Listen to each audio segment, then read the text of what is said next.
Alright, mga ka-amazing. The one and only, Boss Toyo, my man. Yes! So, quick interview. Ang tawag namin dito sa PBA Moto Club is ambush interview. Hindi mo alam yung questionnaires, gugulatin ka na lang namin. Correct din, di ba? Correct. Mukhang kinakabahan ako sa mga tanong nito ni Rico. Sige. So, unang-una, Anong mas maganda, PBA o MPBL? Sabi mo, MPBL. hindi. Wala ba? Sorry. dahil doon na kami naglalaro ngayon. Okay, Siyempre, okay. kung saan ka naglalaro, doon mas maganda. Okay. Sige. Diba? So, ang Boss Toyo, nung kinalakihan mo nung bata ka pa, pangarap mo rin maging PBA player? Oo naman, totoo. Actually, naglalaro ako ng basketball since I was a kid. Kasi katabi ko lang yung basketball court. Katabi lang na walking distance lang talaga namin yung whole court. Kasi talagang lumaki ako sa court. Pinangarap mo talaga maging professional basketball player? Yes, nagdadunk ako dati. Nakasama natin, Boss Toyo. Para ka palang Maxi Bogues. Hindi, may mga picture ako na nagdadunk ako. Talaga? Ako ang pambato ng Cavite dati. Nakasama kasi ka namin ikaw maglaro sa tatalon. ng basketball. Oo. Kaya ba nila yung ginawa ko? Pagka-shoot mo. Dilabas ko yung puwet. Oo. Kaya ba Toyo, nila my yun? man.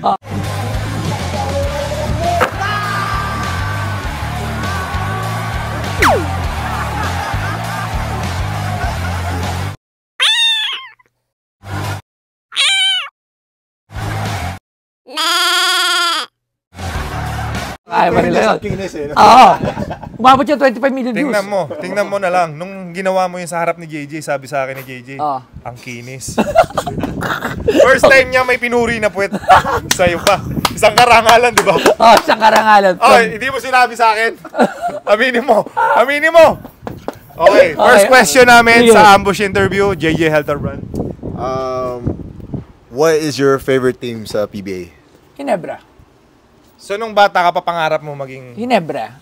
Ang nabutan ko naglalaro sa Ginebra, sila Jaworski, sila Ray Cuenca. Cuenca ba yun? Si Mamaril, si Ampalayo, Mamaril si yung tatay Saga. ni Billy Mamaril. Oo, si Billy Mamaril. Yung matangkad na payat. Payat lang yun. Hindi siya... Iba siya itsura kay Billy Mamaril. Payat lang yun. Si Roberto Mamaril yun. Tapos si Cuenca, yun paborito. Dahil parang kaliweting, ganun tumira yun. Si Ray Cuenca, tapos sila Chito Loizaga. Magkapatid yun sila. Yung isa lagi may headband si Chito. 3-pointer yun. Tapos si Dondon Ampalayo. Binciso. Pero Binciso, medyo teenager na ako niya. Pero nung bata ako.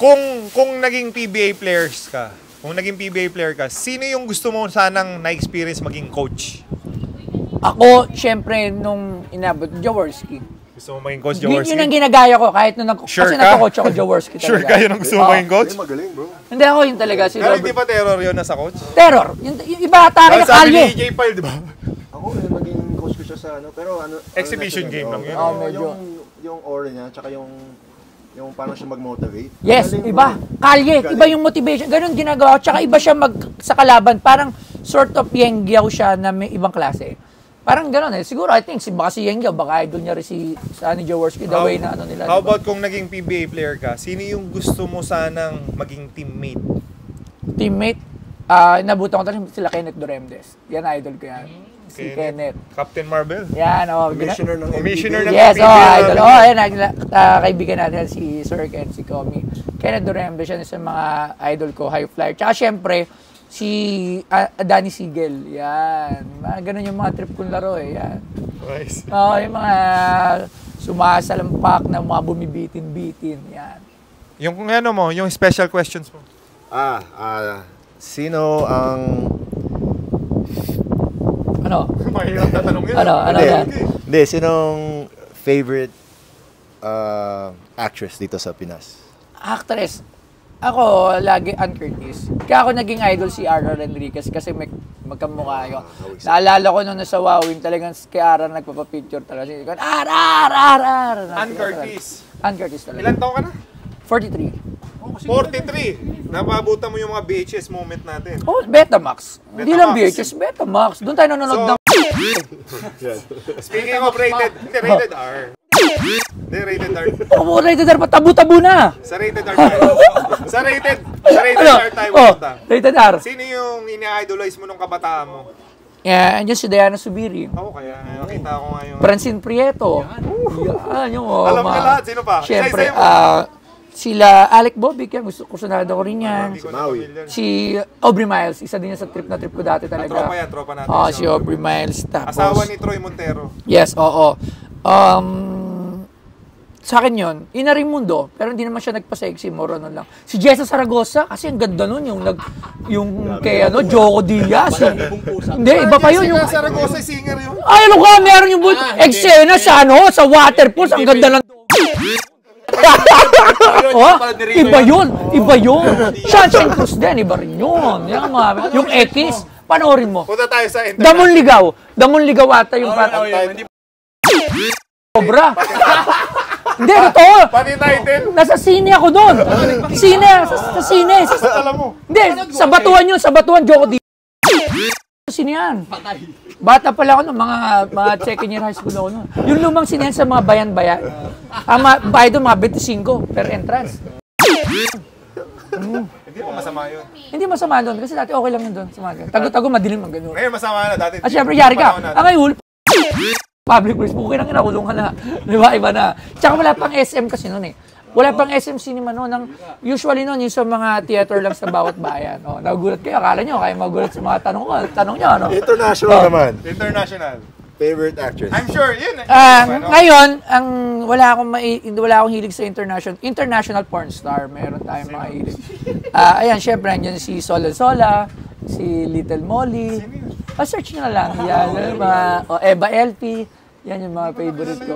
Alamin nyo, International yun? International, mga Russian yun. At saka mga Amerikano. Pinakagalit si Ma'am Love Suicide. Hindi naman niya alam yun. Pero syempre, as an actress, Angelina Jolie. Syempre, mas. Kahit meron din yung kapartner nung yung malaking dede. Yung sa, yung catastrophe na, yung kasama si Darak, yung anak ni Darak. Basta yun na. Yung diniktas niya, yung magandang dead. Basta yung maganda, yung malaki dede na maganda. Okay, ano pa? Ano pa mga question? Ay! Alam na. Oo! Maganda yun. Maganda yun. Maganda yun. Iba yun. Ang ganda nun. Maganda yun. Ano pa? Saan maganda yun? Ano yung favorite Ginebra days mo? Yung anong championship? Kung talagang Ginebra fan Val ka. David Bin Seasons Day. Yan. Yung Mawinning shot. beer- Yung pinayak nila si Asi Taulaba. Tumira si... Oo. Yeah. Dalawang beses na ginawa yun. Anong year yun? Tama, di mo alam. Panalo na dapat ang top. Panalo, iyak si Asi Taulaba nung sabi ni Asi. Ay! Ganun. Iyak. 90s yun, Umiyak. Val David. Batang 90s kasi talaga ako eh. Oo. So dapat naka-champion si yung mga panahon nila, Helter Brand. Na-shoot ng trip ng Na-shoot half-court. yun. Half-court. Pinagis na lang. Dalawang beses niya nagawa yun. Dalawang beses nagawa ni Val David. Yung mga panahon kasi nila JJ, addict na ako ng mga tayo na parang hindi na ako nagbabasketball. Puro shabu-shabu na lang ako. Ganun. So, Bawal yun, bawal. So, di ba? Bip mo na. Okay, so, di ba? Ano pa? Ano? Gandang story, no? Di ba? Alam mo, basta isa ka sa... Kaya alam ko, hindi ako nagjo-joke lang na nanonood talaga ako. Alam ko, pero yung panahon ko talaga. Kasi 90s talaga ako. Kasi my dad, talaga nanonood siya ng PBA. Walang pwedeng ilipat ang channel kundi PBA. Once may PBA noon, puta, hindi mo pwede ilipat, yari ka. Hindi ka pwedeng manood ng iba. Kundi, papagalitan ka talaga. Hindi mo pwedeng pakalaman. Ganun dati, ka-craze ang PBA sa mga tatay. Ganun pa rin naman yun. Ganun pa ba? Parang wala naman nanonood na. Sabi mo. Meron. Meron Dami. pa ba? Alam mo, Totoo? sa PBA kasi ngayon, ang Hindi, problema. totoo. Meron ba nanonood? Online. Online. Okay. Ay, nabasa ko eh. Online na daw nanonood. Ilang kang current viewers? Yan, hindi ko sure. Okay. Sige. Check natin. Ay, grabe ka naman sa PBA. Hindi, mahal natin. PBA, mahal natin. PBA. Diniloko lang namin. For fun lang. So, alam mo, Boss Toyo, kami sa PBA Moto Club, yung YouTube channel namin, yung YouTube mo yung ginagaya namin. Alam mo yung masipag band mo, gusto rin namin gawin yun. Nakaka-inspire ka eh. Minsan collab tayo, masipag ba? Kaya kami mismo sa PBA Moto Club, na-enjoy namin yung mga pinapanood namin sa'yo dahil naging inspiration ka. Lalo na, imagine mo, isang Helter band na-inspire sa'yo. Wow. Isang karangalan. Isang karangalan, di ba? Isang karangalan. So, yung sa masipag band mo, may plano rin kaming gawin. Magmo-motorbike kami. Hahanapin din namin yung mga masipag. Baya motorbike. Pwede natin collab tayo. Sipag band, baya PBA mo. Kaya magmamotor na lang ako, samahan ko kayo. Hiramin mo yung kay Boss Monching yung ano niya. Yung tattoo. Yung tag dito? Can-am. Yung Can-am. May music pa yun. Pwede. So, I mean, ako, honest kami. Isa ka sa magandang story na pwedeng hangaan talaga nung... Saka, lagi ko nakikita kasi, lagi sinasabi ng mga tao, na genuine kang tao. Kasi karamihan kasi sa YouTube ngayon, you're faking it, you're ano yung pretending.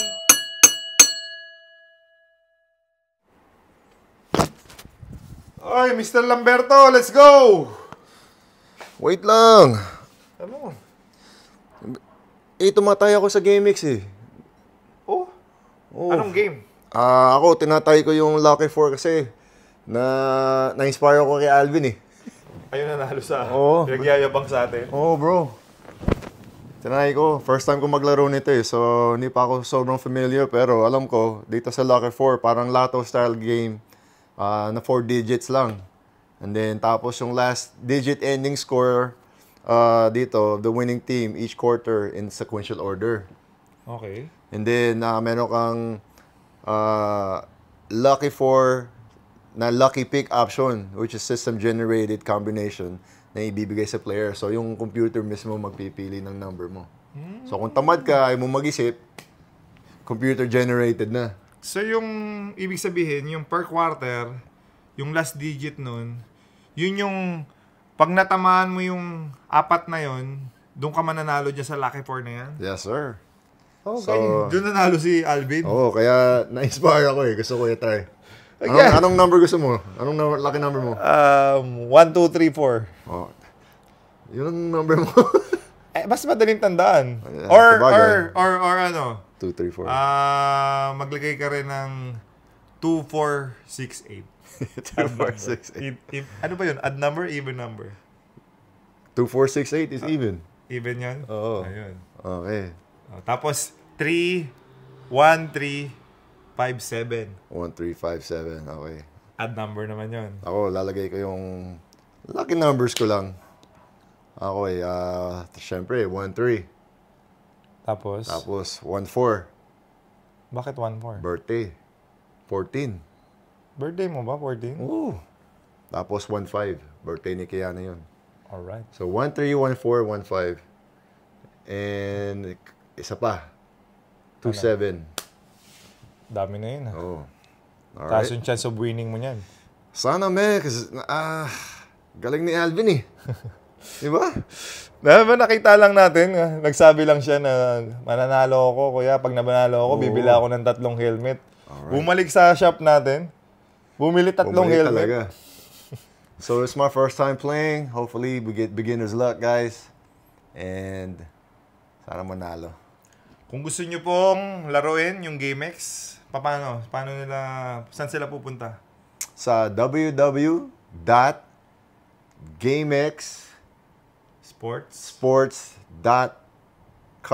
www.gamexsports.com.ph. Yes. Tama oh, memorize ko na. So, andun lahat ng details. Yes. Doon nila makikita lahat ng mga procedures and instruction on how to play, lahat ng option na pwedeng laruin sa GameX Sports.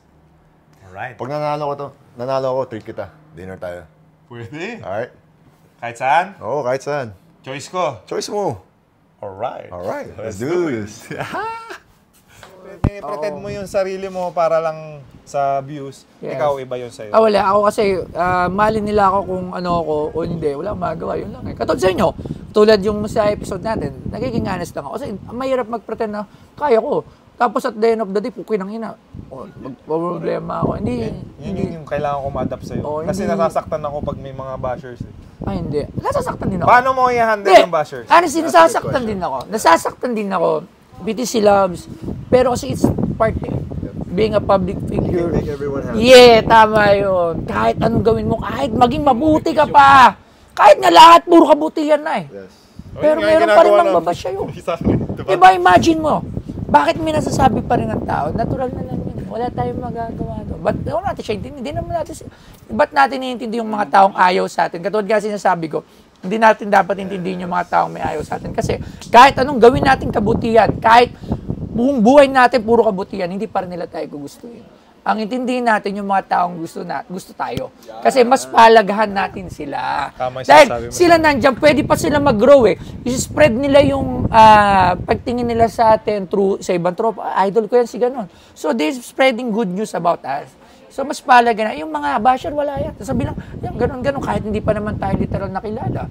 Puta, si mo yung basher, hindi ka kakilala personally, pero umata ka sa'yo personal. What the fuck? Di ba? Anong alam niya sa personal mo? Exactly. So, di ba? So, yung basher, andyan lang yan. Masakit, totoo.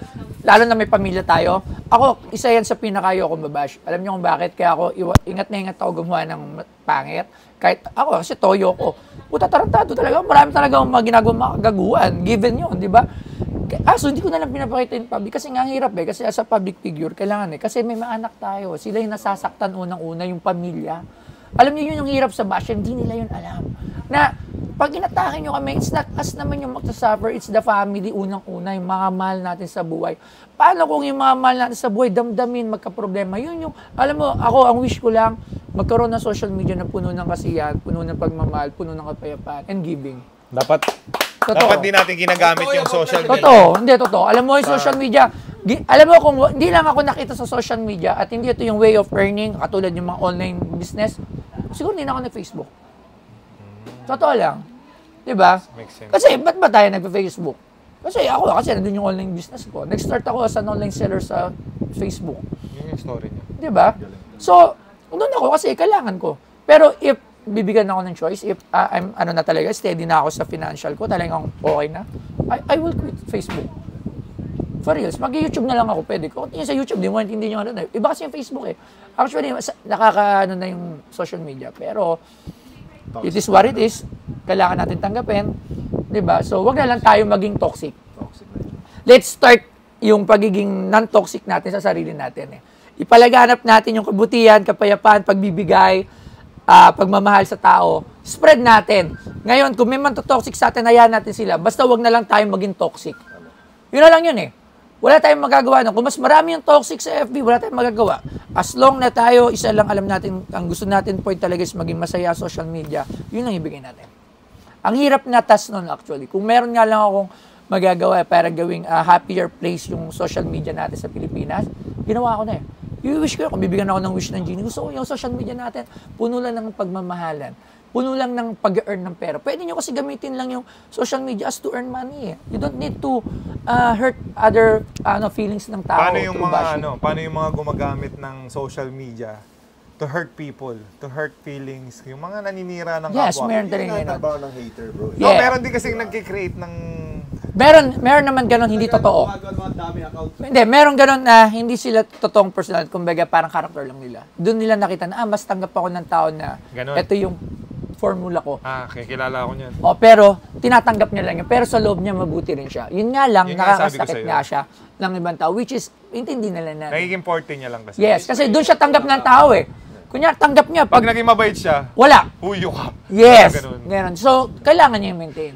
So, ang hirap mag-ship kasi from B-lane to B-da eh. Once sa V-lane, lagi kang always sa V-lane dyan. Para sa pelikula lang yan, Yes, Jay. totoo. Si Paquito Diaz. Pag si Batman, wala si Joker. Paano na Wala. si Batman? Si Paquito Diaz, magbida siya. Sa tingin mo ba, effective? Rest in peace kay Paquito Diaz. Di ba kay Sir Paquito? Ganun yan eh. Ano ni father-in-law ni Coach George Galvin? Oo, pero napakagaling niya kontrabida. Yeah. Oh, yan. Dati kasi, nung walang social media, pelikula ang basehan ng mga villain eh.